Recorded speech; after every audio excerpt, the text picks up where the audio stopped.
Kumusta na po ang ating mga kababayan, Luzon, Visayas, Mindanao, lalo tigit po ang ating mga kababayang nasa ibaing dagat.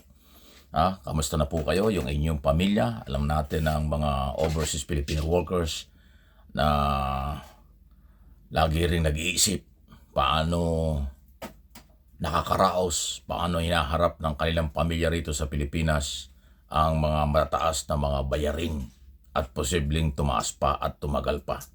Dahil nga ho sa malaking epekto ng crisis dyan sa gitnang silangan. Alam niyo yan, pagdating sa gastusan, yan talaga ang pinakamatinding hinaharap ng bawat Pilipino. Okay? Mas marami ang nangangailangan o mas mahirap ang simpleng buhay kaysa sa mga mayaman. Kasi yung mayaman sa atin sa Pilipinas, hindi naman ganong karami. Karamihan dyan ay mga talagang malalaking negosyante lang at saka mga politician. Lalo na kung kontraktor. Politiko na, kontraktor pa. Pero yung simpleng mamamayan, botante, naku talagang mahirap. Pero ganun pa man, ang kadalasang pinag-uusapan ngayon ay pamumulitika pa rin. Sa halip na magsama-sama, magtulong-tulong para po doon sa, anong tawag dito, ikaliligaya at suportahan ang problema ng ating bayan at ng gobyerno para tugunan ang pangailangan ng mamamayang Pilipino. Ayun po yun. Ganun pa man, kaya ko binabanggit ito kasi po hindi talaga pwedeng gobyerno lang ang ating aasahan sa pangangailangan at pagbibigay ng solusyon sa problema. Dapat lahat ng sektor. Pero lagi ang sinasabi nila ang gobyerno namumulitika, parang baliktad naman. Ang mga may ambisyon sa 2028 ang namumulitika ngayon pa lang. Sila yung maiingay. Ingay hindi sa pagtulong, kung hindi ingay sa paninira sa gobyerno.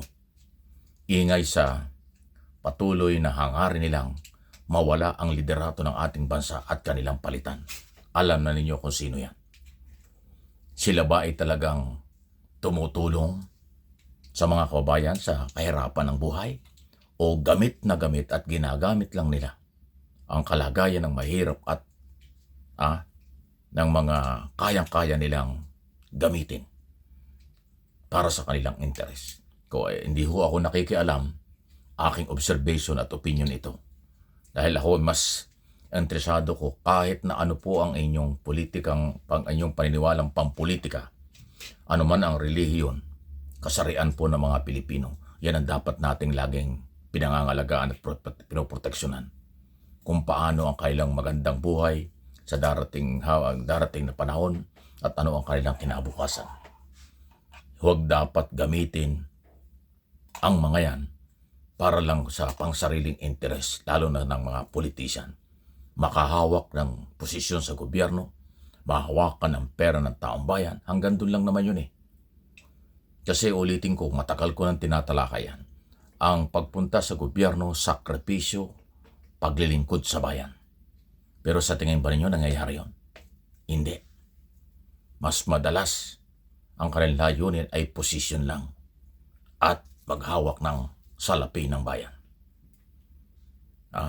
Makialam sa mga kontrata ng gobyerno, makipagsabuatan sa mga private contractor, pag-usapan kung anong business ang kailang pwedeng magawa kahit sila'y nasa gobyerno na. Kasi maraming nasa gobyerno, kahit na bawal yung conflict of interest issue, tuloy pa rin ang mga business. Gumagamit ng mga dami company, dami ng mga personalidad.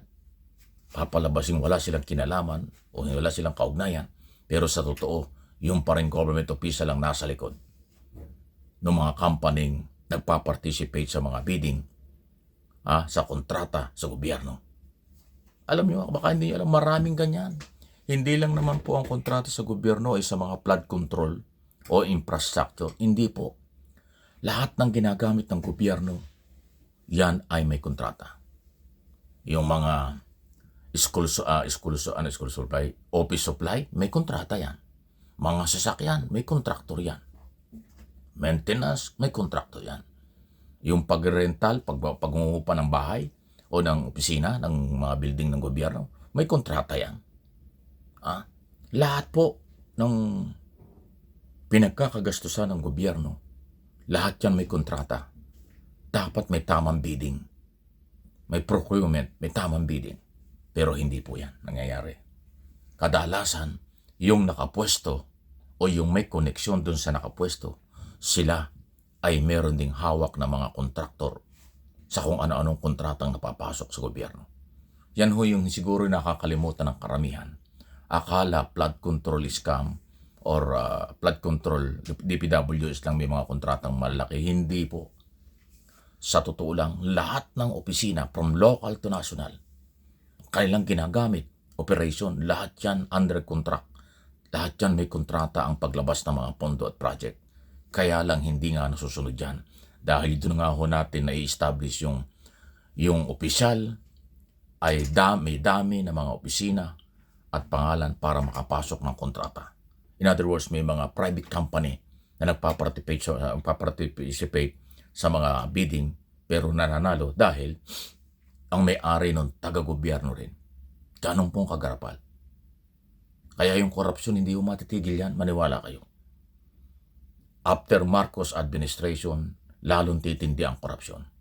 Pagka nagkamali ng ilalagay na tayo na magiging pangulo. At magpapagamit kayo sa kailang magandang sinasabi na sila'y magkakaroon ng reforma, kailang babaguhin. Ay alam naman natin, isa pa lang naman ang nagdideklara na gusto maging presidente si Sara Duterte. Pero dito pa lang ho sa proseso ng impeachment, ayaw niya sundin. Nagpunta kagad ng Supreme Court at kino-question yung legal na galaw ng mga kongresista. Eh di ba, dyan pa lang. Sample na yan. Maniwala kayo sa akin. Sample pa lang yan. Yung galaw ng mga kampo nila. Ngayon pa lang alam na natin kung ano ang pwedeng mangyari sa ating bayan. Kung sakali na sila. Hindi po ako natatakot dahil sa sinasabi kanila, takot daw sa mga Duterte. Bakit tayo matatakot sa Duterte? Ang nakakatakot, pag ang ating bansa ay napunta sa kamay ng mga mapaghiganti, kamay ng mga posibleng involved talaga sa korupsyon, mas kawawa ang mahihirap, lalo maghihirap ang bansa. Lalo tayo mapapag-iwan.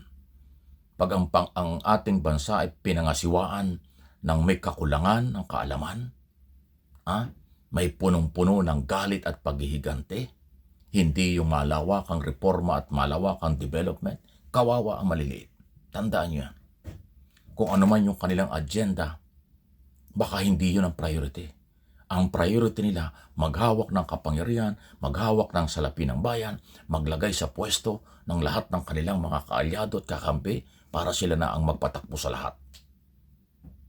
Ayun. Opinion lang po ito. Sana hindi mangyari yung ganun. Sana mangibabaw pa rin ang takot sa ating Panginoon at maglingkod ng totoo sa bayan pagdating ng panahon kung kinakailangan sila.